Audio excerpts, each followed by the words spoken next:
Money on my mind, gotta hustle and grind. Financial literacy always on my mind. I'm stacking knowledge, no time to waste. Gotta invest smart, gotta keep up the pace. I'm reading books, learning all the tricks, studying the market, making calculated picks. What's good, everybody? It's your boy Reckless Ray Arrow, and this is another episode. Hope this finds you well. Going in to Bag Fortification Friday. I'm moving episodes around, like some of them I have set up for premieres, and as things are unfolding in the market, I'm going to update these and drop these in. There might even be some extra episodes because there's a bunch of stuff going on in the market, a bunch of people having questions. You're having people reach out to you offline, and the questions are all circulating around Bitcoin. We have finally hit 100K Bitcoin, so let's celebrate for that. We're gonna pop off some balloons here or something. I don't know what we got. Let's see what we got going for us. We can do, pop up. Yeah, well, you know what? We're gonna do the fireworks. No, we're gonna celebrate. We're gonna celebrate because we have to. We gotta take those metrics, Wall Street Trapper. Oh wow, background. Ooh, turn that off. It added some new stuff. Wall Street Trapper was wrong. And that's dope, but he won because he's also a Bitcoin investor. So him being in the market and speaking from a perspective of something where, people from traditional finance get Bitcoin wrong all the time, to the tune that I'm like, I don't know why they even speak on it. Me personally, I don't speak on options because I go listen to Trap for that. Like me trying to tell you about options and making my predictions about what the options market's going to do to him, and then standing on business about it is crazy. But with that said, this has caused a lot of uproar because you guys are seeing, this is where gurus fall. It's when you talk about spaces that aren't yours, that you haven't put your 10,000 hours in.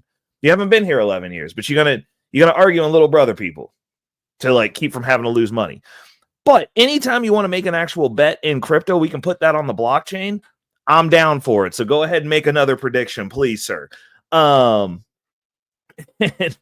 we can discuss that because that's my realm. I don't want dollars. I'm not going to make a dollar bet with you because dollars are worthless to me. I'm a crypto native. I'm a digital native over here.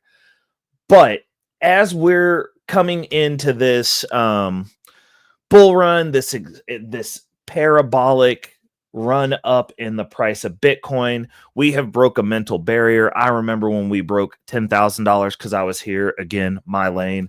I remember when we broke $20,000 and they said we weren't going to do it. I was here again, my lane. I remember when we crossed $50,000 and they said it was impossible.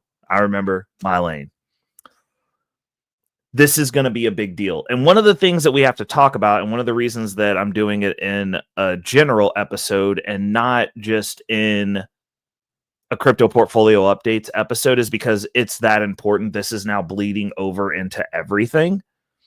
It is the great digitization of everything. Everything's going digital. It's more portable. The kids trust it more than basically anything else. There's really nothing else that's keeping pace with it. An annual rate of return, an annual risk-free rate of return of 30%, mind you. But you've got all these traditional finance guys, your wealth managers that have been telling you not to get into Bitcoin for, since I was in. I remember back in 2013, you guys were making fun of me. They've been telling you not to mess with it. Your banker, don't mess with it. I believe Jamie Dimon, even though Jamie Dimon, after he said that it was for criminals, his company immediately went out of the country and invested in a firm's ETF that was Bitcoin. So, the question is, how long is retail going to sit and on their hands and wait? How long are the general business people? Because you talk general business people, I don't get it. It doesn't matter. I've already got money. And certain people, and I will leave the caveat here, certain people, it doesn't matter. Like if you're going to die rich anyway, because you old and you a boomer and you did it right and the old system worked for you, this video is not for you. If you're stuck in this system, if you old and you a boomer and you still going to work, you might want to perk your ears up a little bit. If you're young and you're coming into these things and you're looking at what's going on, you might want to perk your ears up a little bit. If you're middle-aged, if you're between 20 and 40, and you're coming into this space and you're in this financial hellscape and you're talking about, I'm never going to be able to afford a house. I'm never going to be able to do this. I'm never going to be able to do that. It's harder for me than it was for my parents. I'm not as wealthy as my parents were. Now, I come from a middle-class family. One thing that I learned how to do was work hard. One thing I never learned how to do was anything to do with the money, because my family doesn't talk about money because they're not good with it. And we have multiple levels of income within my family structure that ranges from, your average $40,000 a year, probably 45, 50 maybe, all the way up to 250. And no one's good with money. We can make money, but we're not good at multiplying it. We're not good at increasing the velocity of the money. It's money in, money out. We're buying things, and every once in a while, maybe somebody fixes up and flips a house. Maybe we hold on to a property for a little bit, but it normally goes to one place, and it doesn't benefit everyone. And it shouldn't. It shouldn't. That's not even something that I'm mad about. What I'm mad about is when you start losing property because of your financial ignorance and the inability to have those tough conversations surrounding money, because everyone feels some type of way when it comes to talking about what's actually going on, because as far outside of that paycheck, nobody has anything going on. So they don't want to have the conversation because they got no forward motion anyways. It's just a check that comes in that gets dispersed every month, every 2 weeks, every week. There's no forward momentum. So that's part of the reason that I've got future financial strategies, because after I get to a certain point, all the people that weren't listening to me, I can just refer them over to the videos, because I'm not going to take the time to talk to people that blatantly ignored the stuff that I told them as I was telling them while I was doing it. Because like once I'm at the mountaintop, I'll be like, that's old information, may or may not work for you, but those are the videos. You can go look at them at your leisure. Don't ask me. Because me personally, I'm a little bit petty. And it does bug me when people underestimate my intelligence at things that I know I'm good at. And it goes into my little FU folder. It's motivation. It's kindling. It's what drives me to work as hard as I do. And it also is what drives me to make the decisions that are counter what the populace is doing, because most of the populace is broke. Most of the populace is out here begging for administrations to forgive their loans because they didn't do a profit analysis on their degrees. So now they're stuck in debt forever, carrying $80,000 in debt to go be a teacher and make less than I make with no education. Wow, that doesn't sound good, but I'm dumb because I don't have a piece of paper that says I'm smart. I don't know. We can do what we want to do. But the thing that's funny is that wealth gap that everybody complains about, I'm on the other side of it. So that's the reason we're going to talk about what we're going to talk about today, which is how much should you be allocating to Bitcoin? Now, one of the caveats here that I want to get into is when I started investing in Bitcoin, when I started investing in the cryptocurrency space, this conversation is going to be tied specifically to Bitcoin, though. So when I started investing in Bitcoin, it was with change. It was like $5 at a time, $3 at a time. I would save up to transfer $10 into my Coinbase and buy some Bitcoin and just hold on to it and not sell it. Now, granted, Bitcoin was at a lower price then, but I couldn't afford an entire Bitcoin then. At no point in time did I ever purchase an entire Bitcoin. It was always done over time. Now fast forward to now, if now was 2013 and I was in the situation that I'm in now financially, I would have gotten a few Bitcoin during that time period. But hindsight's always 2020. Everybody comes into these markets trying to get rich tomorrow. What I'm trying to do is help people and show them how I'm setting myself up to be rich forever, because we're trying to be in the NBA, never broke again. We're not trying to get rich next Tuesday. All of my projections, and the smallest window of time that I look at is 12 months, generally speaking. As we're moving forward through these times, because the biggest wealth transfer in our lifetimes is happening right now. There's going to be conversations. There's going to be ashy-fisted, woke civil justice warriors talking about the rich people have everything again, and now we're in Bitcoin and we just got left behind, when you guys sat here and turned your noses up and wanted to have an attitude and be funky and be dusty and completely ignore what's going on in front of you because you're complaining about every single distraction on the globe at this point that's presented to you. And you're doing everything but fixing your situation. So at this point, it's a decision because you can do this now. But I wanted to go back before somebody says, oh, you're privileged. I've been financially cut off fending for myself since I was 16. Like, that's the reason I rock the shirts that I do. You know what I'm saying? Shirt right here. No rich parents. No handouts. Straight hustle from the start. Nobody came to save me either, and no one's coming to save you. It's up to you to save yourself. Now, should you choose to do that, poke around. Look at some of the other videos, because I line out everything that I'm currently doing, and I'm not making six figures yet. So all of these strategies and things that I'm doing have started at an under six-figure salary, a well under six-figure salary. I'm making the lower end of upper average salary.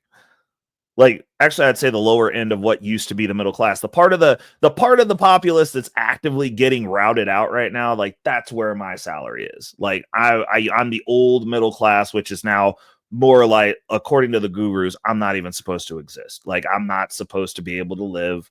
You're not supposed to own a house. I own a house. My car's not supposed to be paid off. It's paid off. Getting ready to buy another car. Going to be able to afford it. It's not going to be all my income, and it's going to get paid off within 12 to 24. Oh, I say 12 to 36 months. It depends on how the income rolls in. But the other thing that's funny is I went out and built an income machine that's going to pay for that car. So I'm not even projecting that payment out of my W-2, out of my paycheck. That doesn't even come from my paycheck. We got something that pays for that. I'm not supposed to be able to have a house. I'm not supposed to be able to manage my 30-year mortgage. I'm not supposed to be able to do any of these things. Mortgage that's going to get paid off early. Because like now that we've got the stuff in place, like once we start snowballing this, we're gonna get stuff paid down. But all these things, not supposed to be able to do at my salary. And here we are just being a bumblebee. I'm not supposed to be able to fly. They tell me, but apparently I'm deaf to that information. So I'm out here flying. And one of the key things that I have instilled that I've consistently done, that I've gotten results from, is Bitcoin, is cryptocurrency. This space has changed the way that I look at money. It's opened up my eyes to a bunch of other opportunities, both within regular finance and within, I guess within traditional finance, and my personal financial situation has changed the way that I look at money. And now that I've gotten on, at least visually, from the other side, I'm on the other side of the matrix. Like, I can see how stuff's moving. I can see it now. Now I can see it. Now I know the rules for the game. I know what the other side's doing. I know how they're playing it. I know and I'm able to meld what the old guard did with what new opportunities we have. And that time frame is being condensed. Now, the generation behind me, because I'm a geriatric millennial, which I guess that's the thing. That's the label they have for the age group that I am in.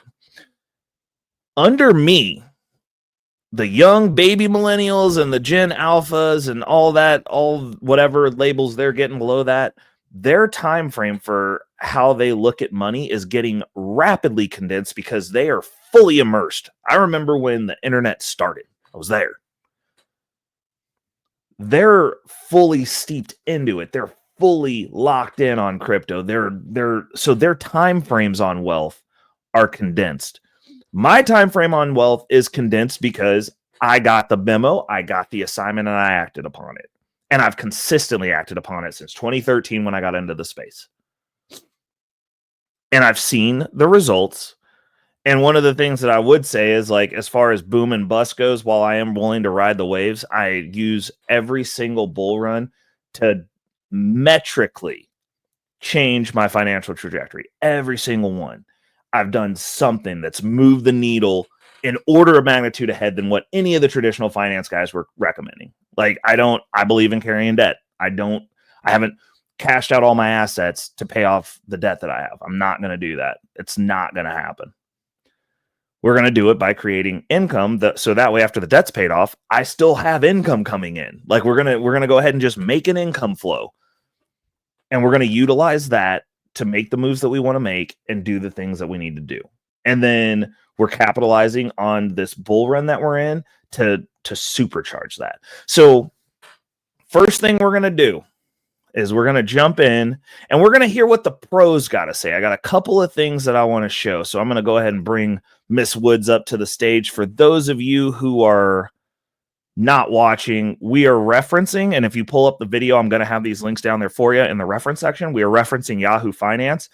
There's a nice little interview that they got with Cathie Wood. Now, one caveat is I don't think Cathie Wood is the greatest investor. And I'm not going to sit here and be like the rest of these people, because over here on this channel, we tell the truth. And one of the things we do is we're not going to do is sit here and be like, because I agree with her on her sentiment on this, I'm going to go, she is a good investor. She's she's an investor who is on the bleeding edge. They're very bleeding edge of everything, which is feast or famine. And I believe that her thesis on Bitcoin is correct. A lot of her other investments are absolute garbage, in my opinion.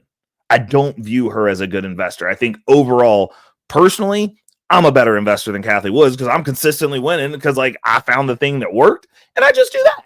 Like it's not that hard. Like if I don't know what to do with money, I go buy Bitcoin. Guess what? 4 years down the road, I'm a genius. Unfortunately, a lot of these firms, they especially the bleeding edge tech, they're supposed to be doing stuff that's super high risk so you don't win all the time. Even though times have changed to where like you do have something that you can invest in where you can win all the time. Like as far as long enough timeline, you're just winning. If you're in the market for over 4 years in Bitcoin, you are in profit. It's that simple. So I agree with her on her assessment of the crypto space, and I like her investments in the crypto space, the crypto adjacent investments. I do like those investments, and she does well on those investments, but they're carrying a bunch of duds. Our space is carrying duds, but like now they can use that as a hedge. Just be like, cool, like we're going to just have all these things that are outgrowing, and then they clip the winners and sell off, and then you get news that, oh, they're selling off Coinbase, they're selling off Mara, they're selling off MicroStrategy, whatever. And they feed them into their losing positions, which are a lot. And the winners win so hard that it covers up for the losers. But like having so many losers in your portfolio, it's like, why would you like, at what point do they turn into winners? That's my question. But I digress. That's neither here nor there. I agree with her on this. I'm not saying that she's the greatest investor ever because she's not. Like she's blatantly not. Like she's had bad picks, terrible ones. She found crypto, which is a bleeding edge innovation at the edge of the thing, and she found a winner. So she's going to win on those, and the rest of the stuff, I don't really listen to her. So here's Cathie Wood's assessment, though. It's pretty interesting the way that they talk about this, and the reason I'm pulling this to the front and we're looking at this, I've got another video to look at after the, or not a video, another thing to just broach on that I've talked about probably 15 bazillion times after this, in regards to another large institutional investor's recommendation of Bitcoin. But this is interesting because the number keeps stepping up. Because I remember when I first got into the market, it was like, don't invest in Bitcoin at all. And then the first bull run that I was involved in, which was the 2016 bull, or 2018 bull run, they were talking about don't invest in Bitcoin at all. 2018 rolls around, then they were like, maybe put 1% in it. 2022 rolls around, maybe put 2% in it, 5% allocation, 2 to 5%. Now we get to the 2024 bull run, and this is what we're talking about. So let's just let Cathie Woods and Yahoo Finance take this conversation away. We're gonna just observe them for a little bit. To ask you, I know that in your latest disclosure that you did lighten your Coinbase stake a little bit. I mean, it's still the largest position in your benchmark ETF, but I'm just curious what was behind that move. Yes, well, Coinbase has had a magnificent move since all of the regulatory concerns were plaguing it last year. I think it's up more than fivefold. And so this is simple portfolio management. There are other stocks in the portfolio that are lagging. This has had a great. So as they're showing this, the 1 year on Coinbase, 138.9%. Now, I do not have Coinbase in my portfolio currently. It is a position that I'm considering for my long-term holds, but one that I did get involved in was DeFi technologies. That position, we've recently just clipped that, rolled it over, and opened a position in Sol Strategies, which is basically the micro strategy for Solana for the bull run. And we're on house money with DeFi technologies. And at the time of sale, that was up 120% for me. Again, crypto in less than a year. So we've got there's motion in the portfolio, and like I'm managing too, but I'm looking for winners, man. I'm hunting for winners, and I'm going very much narrative based. So I'm all in on the crypto space. My exposure, obviously, micro strategies. We did DeFi technologies, so we got a good allocation of that. That's running on house money now. Rolled that profit into Sol Strategies. Gonna see what that does over the bull run, because Solana's had a run, but I think that we've got another good run out of that. That's another one of my holdings in the altcoins, but I want some traditional portfolio side of stuff. We're also doing MicroStrategy. We're also doing the covered call ETF for MicroStrategy, which monetizes the volatility. Misty, talk about that every month. That's basically the income portfolio is my baby right now. I am panic buying into that portfolio. Like now that Bitcoin's over 100,000, we're shifting that Bitcoin standard, and over 100K, the Bitcoin standard money, my exposure is going to start shifting. But we're going to talk about that later in the video. Let's let Kathy keep rocking out. Come on, Kathy. Let's see what we got. Great move. And so it's simply trimming, profit taking, and really nothing more than that. Let's widen it out a little bit to talk a little bit more about what's been going on in the crypto world. And you were recently out with your big ideas report for 2024, some of the big investable themes that you watch. One of them is Bitcoin allocation. Of course, you're now also in the spot Bitcoin ETF business with the introduction of your new spot Bitcoin ETF with 21 shares. But I want to zero in on that. Before we get to that, how are you thinking about Bitcoin allocation, how it will affect the underlying price of Bitcoin, and how sort of normal people should be thinking about how much to allocate to something like Bitcoin? Yes. So if you look over the history of Bitcoin, the optimal allocation on average over this time period has been roughly 5%, maybe a little bit below 5%. That's the average. When we first put Bitcoin, or got exposure to Bitcoin through GBTC in 2015, the optimal allocation would have been less than 0.5%, but it's been rising. And I think one of the things that we learned in the last year that I think is encouraging asset allocators to think seriously about Bitcoin is it is not only a risk-on asset, but during the regional bank crisis last year, it appreciated as regional banks were falling apart. And so it has become a flight to quality asset as well. So think about that, risk on and risk off. Volatile to be sure, but risk on and risk off, that's quite something. And then the other thing to consider is institutions are, by and large, have not allocated to Bitcoin. And yet it is a new asset class, and they have to consider the ramifications of that from a diversification point of view. Diversification into a new asset class that is not highly correlated with other asset classes, stocks, bonds, commodities, and others, usually increases returns per unit of risk, which is what allocators want. And the other thing I'll note is The number of Bitcoin outstanding right now is a little over 19.5 million. The maximum number we will ever see is 21 million. So this scarce asset is getting scarcer, and institutions have not even gotten involved yet in any big way. So they have moved up the target to 10%. Now that's what they're telling the general public. Oh, 10% of your stuff. So now you might, if you've got a good wealth manager, they're going to say, hey, let's put 10% into Bitcoin. And here's my take on it. And here's what I'm doing.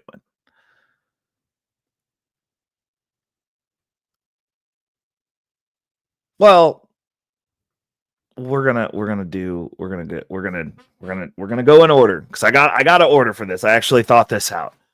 But okay, so Kathy Wood's saying that to retail investors, this is what they're telling them. They're telling y'all to put in 10% now. They've moved it up from less than 5. It's doubled to 10% now. Let's see what BlackRock's got to say about it. Pulling up next is BlackRock's recommendation. So hold on a second. Let me switch this over. We're going to share this instead. Now, this was at the beginning of the year. Let's talk about it. This is I talk about this all the time. BlackRock advises their wealth managers. Now, this is the creme de la creme. Like most of you have like Edward Jones or one of these other, we see them around town. I've never even seen a BlackRock wealth management office because they're not in the community like that. I mean, I don't even see them in the rich communities where the wealthy people are. Like, I've never seen one.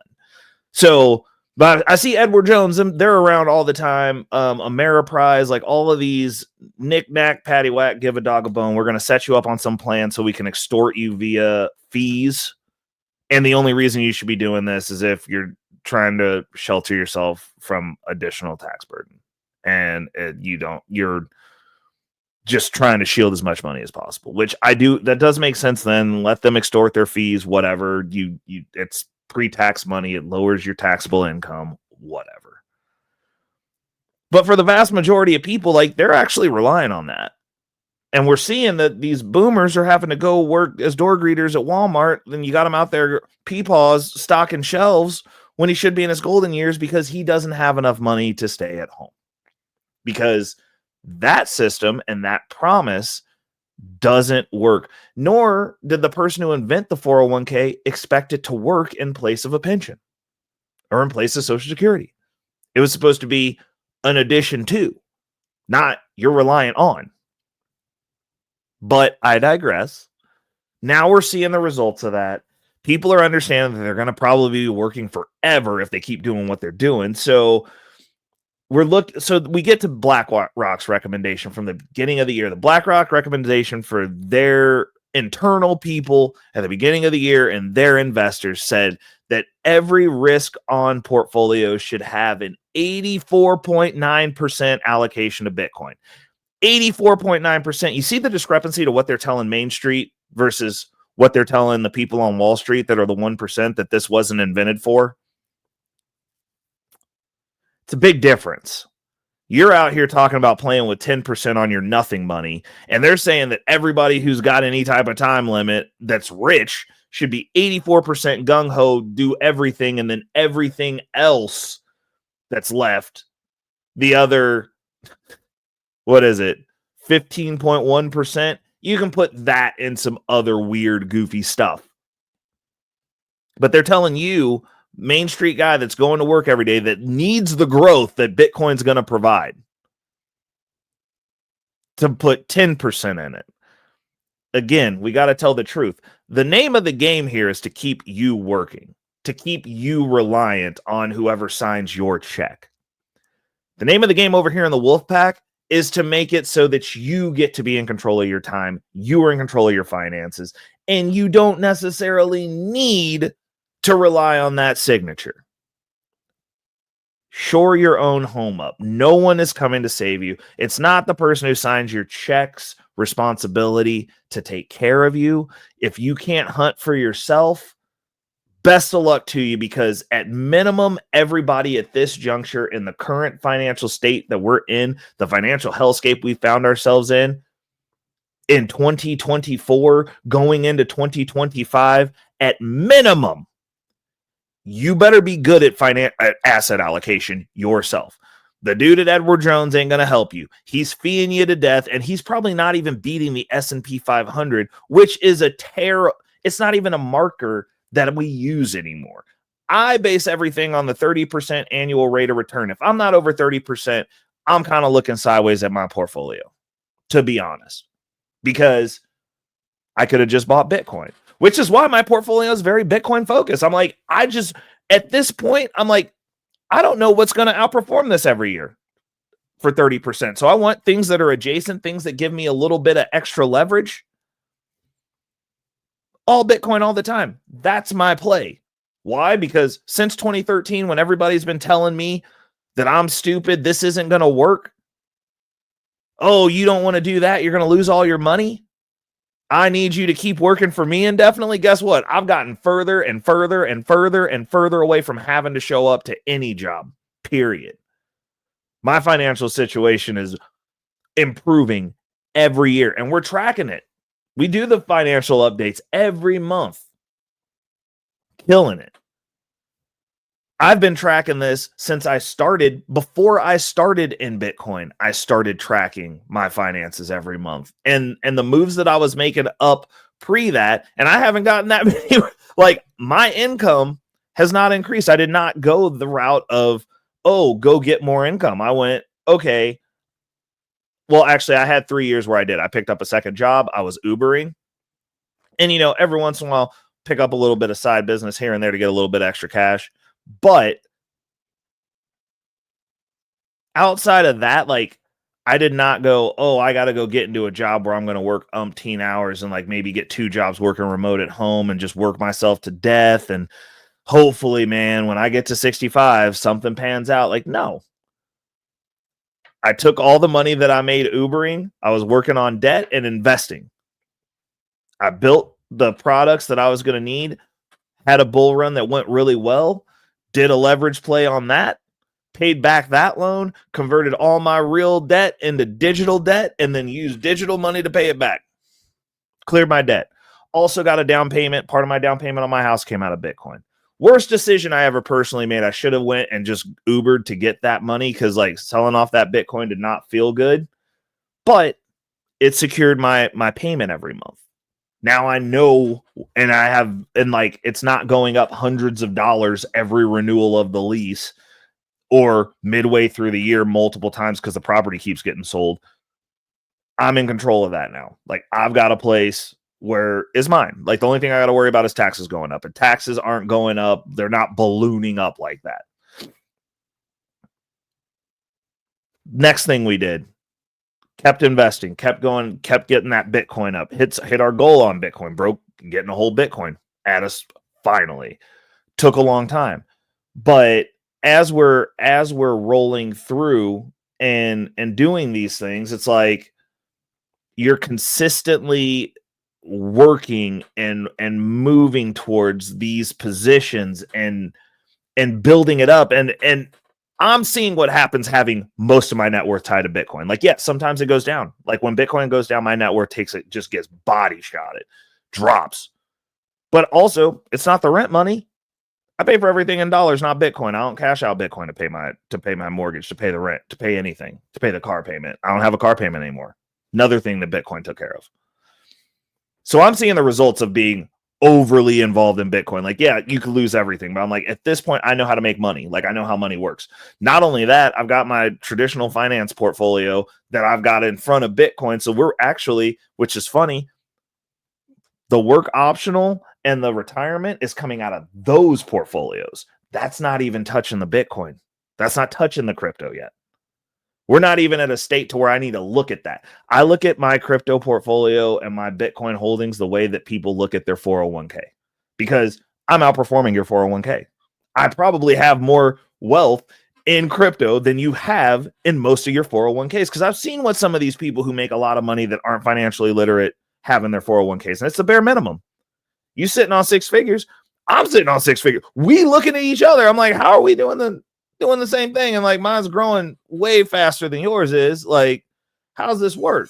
And I don't have to rely on that money either. Like, that's the other awesome thing about it is I'm not reliant on my 401k. Like, I don't need it. It's not something that's necessary for me. It's not a piece of my financial plan until starting next year that even matters, because if I'm not in a tax bracket, if I'm not going to be the next tax bracket up, it doesn't matter to me. Now, next year, it might. But this upcoming year, we done maxed out the HSA. So like, it still doesn't matter because I can actually manipulate that HSA money myself. I don't like money that I'm not in control of, to be honest, at this point, because I'm a good money manager. I'm good with financial strategy. It's the reason this is Future Financial Strategies.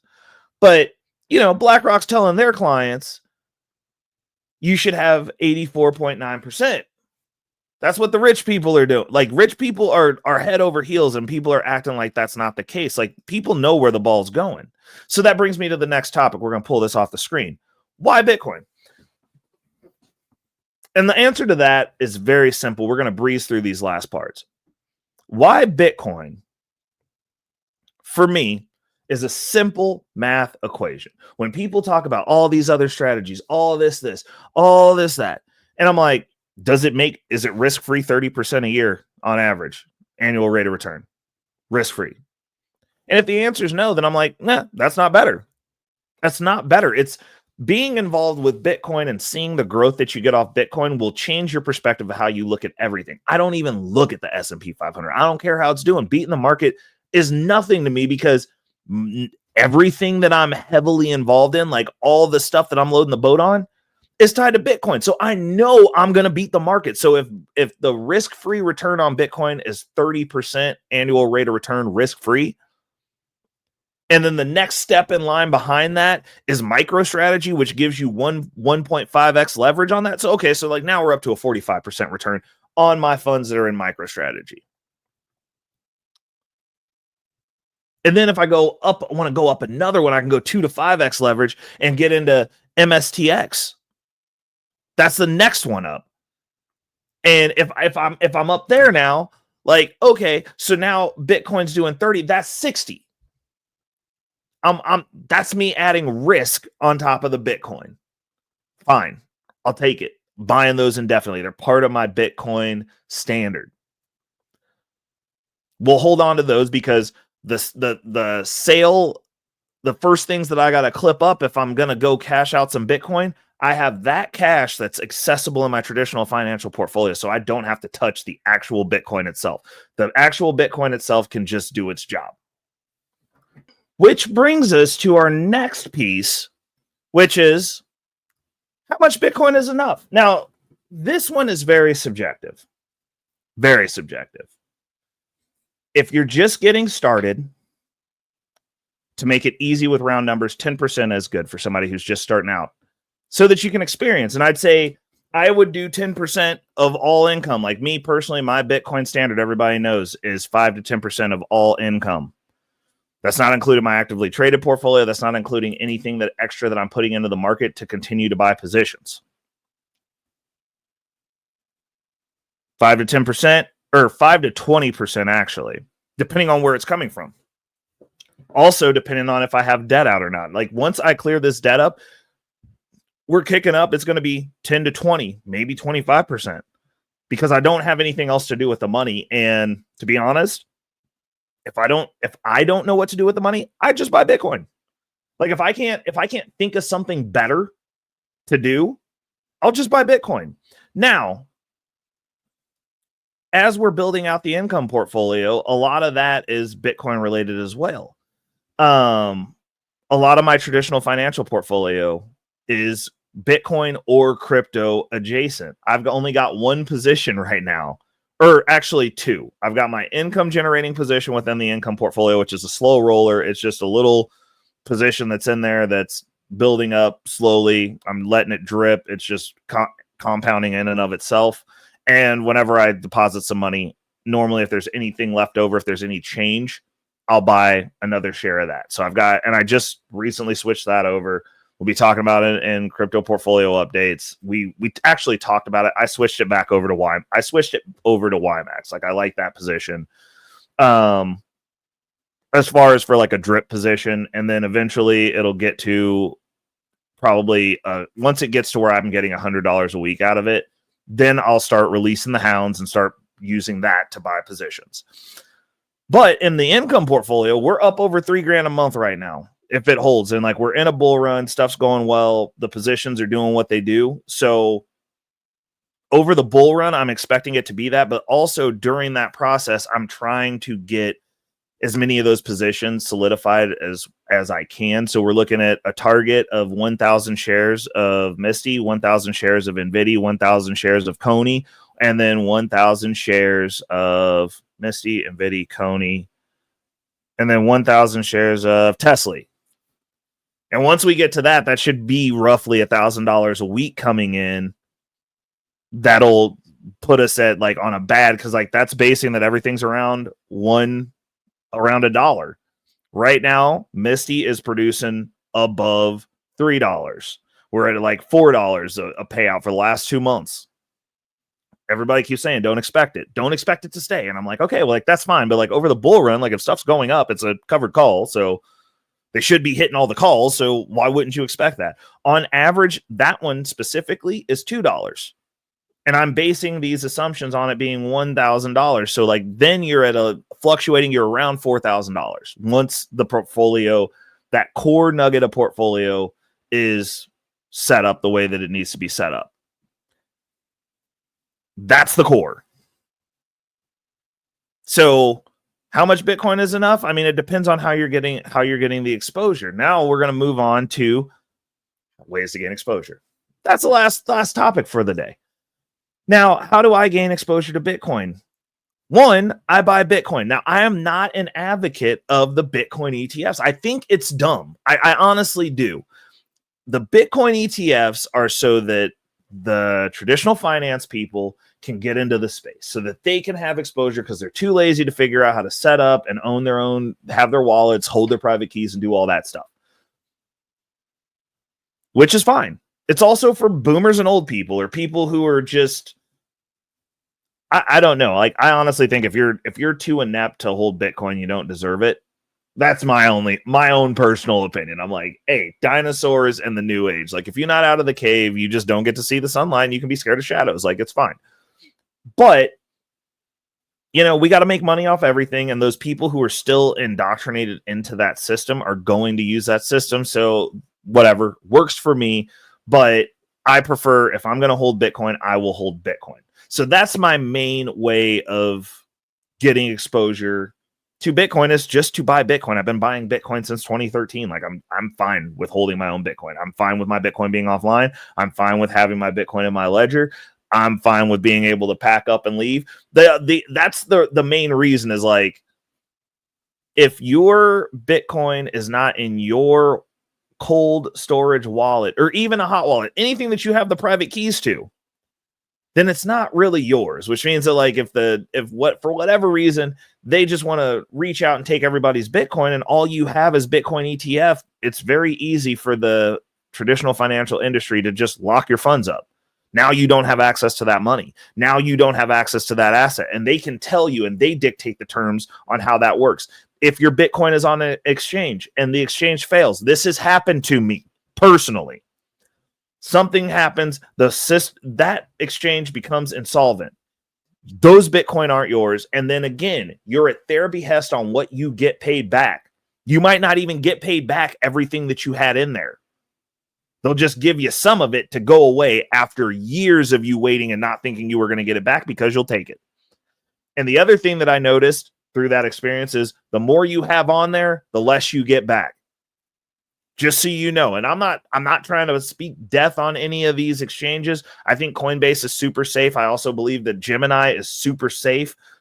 A lot of these exchanges, probably nothing's going to happen to them. But if something does, it's in the fine print that those assets are theirs because it's on their wallet. It's not your wallet. If you don't have your keys, it is not your crypto. You will hear that from anyone who's been in this space, and anyone who tells you any different is either insane, stupid, or trying to sell you something.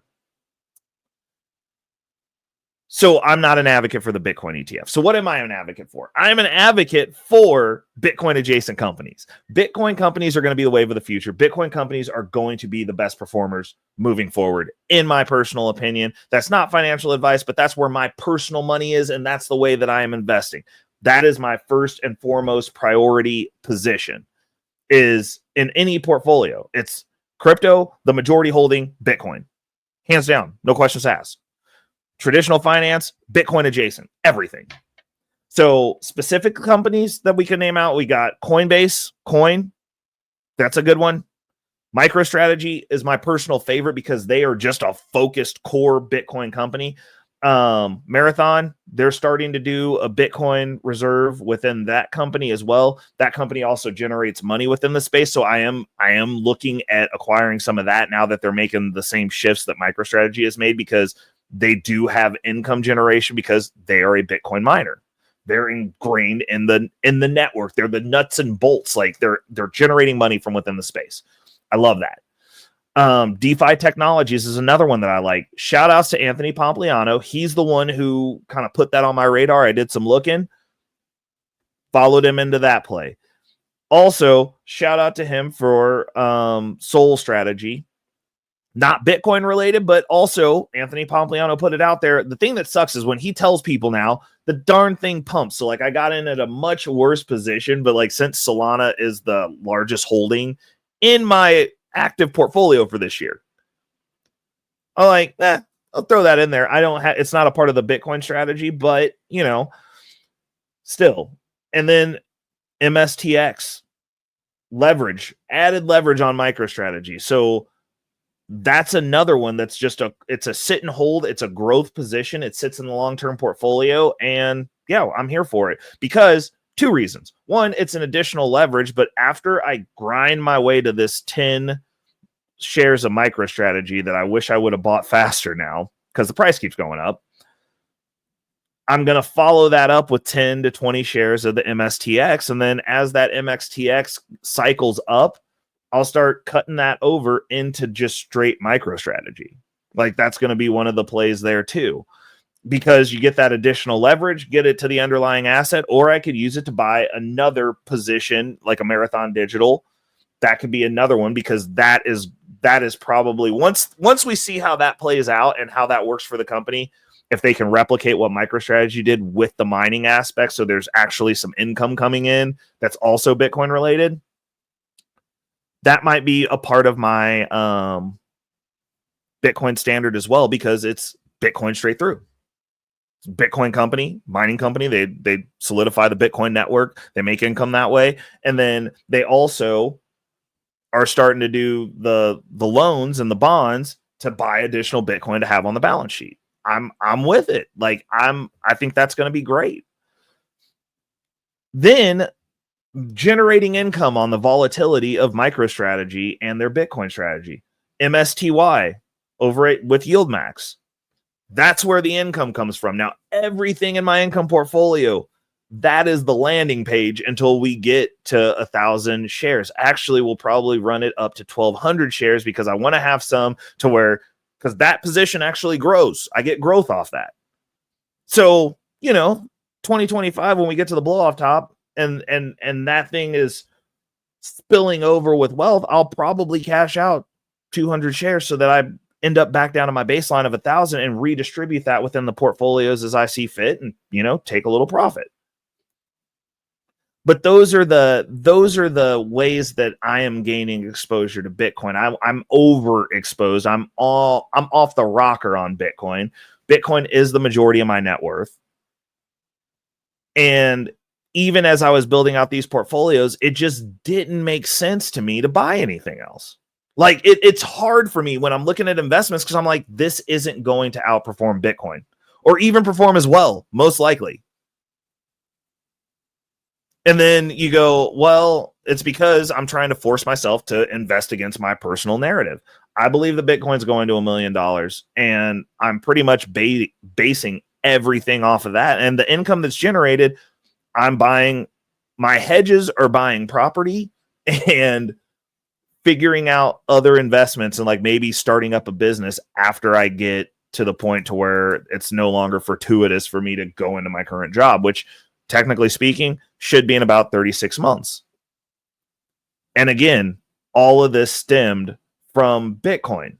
It stemmed from crypto. It wasn't a financial guru that got me down this path. Well, actually, there are plenty of financial gurus that got me down this path. But as far as actionable items that make a noticeable difference in a time frame that will motivate you to really get on board, because like once you start seeing these numbers start exponentially jumping every 4 years, and you experience that a few times, it's like winning. You just get addicted to winning, and you go, well, if I'm going to continue to win doing this, and like, now that I'm getting back into the traditional finance side, what options do I have that'll continue to help me win doing this? Oh, there's a way for me to have something in my Bitcoin standard that generates money. Okay.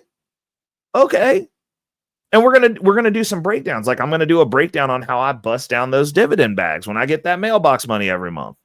Well, I mean, I guess it's an email box money or a Charles Schwab mailbox money. I don't know, whatever. But as that mailbox money comes in every month, we're going to talk about how we break that down, because even though we're not directly buying Bitcoin, the income generated from that is going back into Bitcoin. Also, when we're rolling these positions and getting our initial investments out, we're taking a little bit extra going into Bitcoin. That's the way that we're working this out, and it's keeping that money flowing. Like there's still a flow that you can have, because stagnant money in the system that we're in, stagnant money is losing you buying power. Basically, your money that sits in your banking account is losing buying power. I could say that with a 30% risk-free annual return, leaving money sitting in Bitcoin can also just be a strategy. You could just buy Bitcoin and just let it sit there. You could just buy MicroStrategy and just let it sit there, more or less. I still like the ideal of capital flow, which is why I have, even though it's all Bitcoin related, I have different jobs, different utilities for these things. And there's different metrics in which how I manage my portfolios, to where whenever we hit that 100% and we're cycling in the long-term portfolio into the next position, or adding to a position, or working to finish a position, some of that goes to Bitcoin.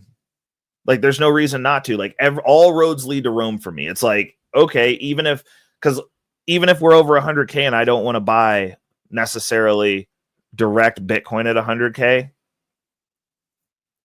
I can go into those portfolios and continue to buy MicroStrategy. I can continue to buy MSTX at a lower clip to get more of it. And then as I'm cashing those over, I can go buy a bunch of Misty and then just add to that dividend payout, because 10% of that dividend payout, no matter what, does go back to Bitcoin, or it can go over to MicroStrategy. It can go wherever I need it to go. So like now that I have this nugget of Bitcoin, I can build out these other portfolios that are mimicking or getting a little bit extra on top of that.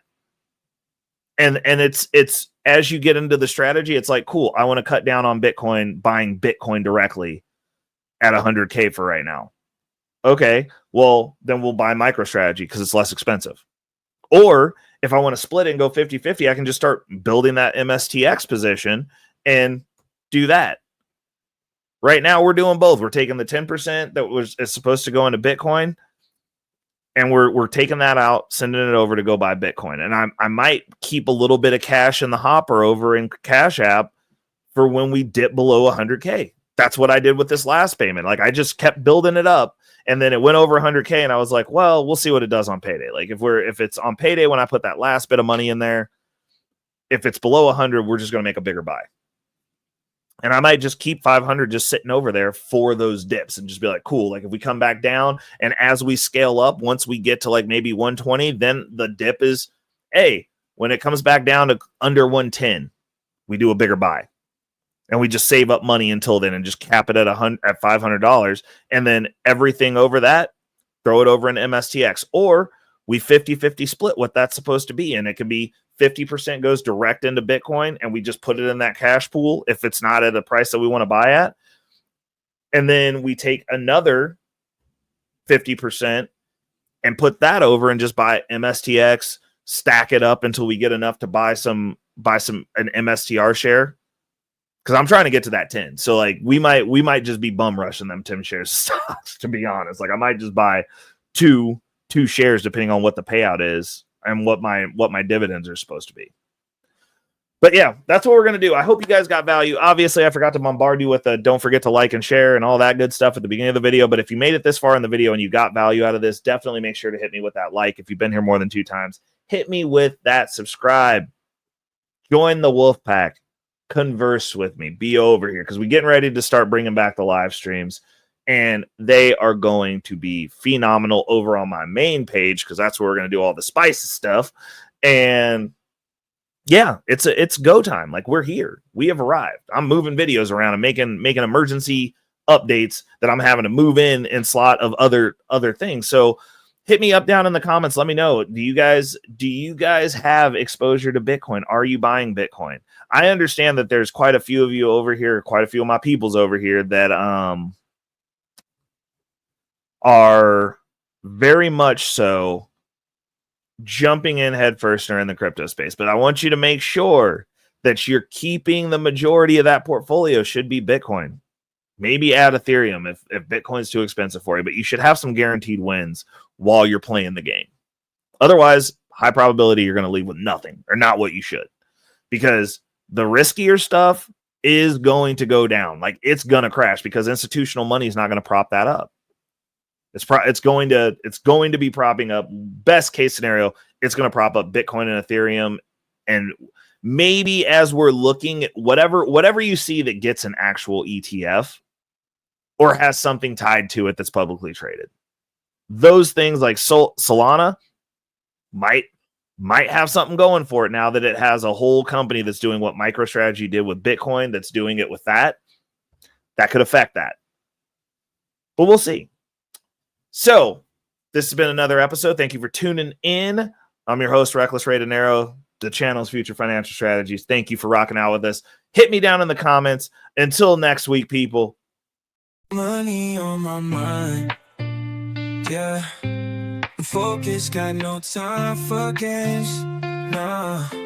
I don't play it, I'm all about that financial literacy. Investing in my future, building generational wealth. Dollar bills, they be calling my name. But I ain't chasing fame, I'm chasing change. Learn the game, now I'm playing it smart. Putting my money to work, it's an art. I'm stacking paper, building my own empire. No more living check to check, I'm getting higher. Investing in stocks, real estate, and more. Gotta secure the bag, that's what I came for.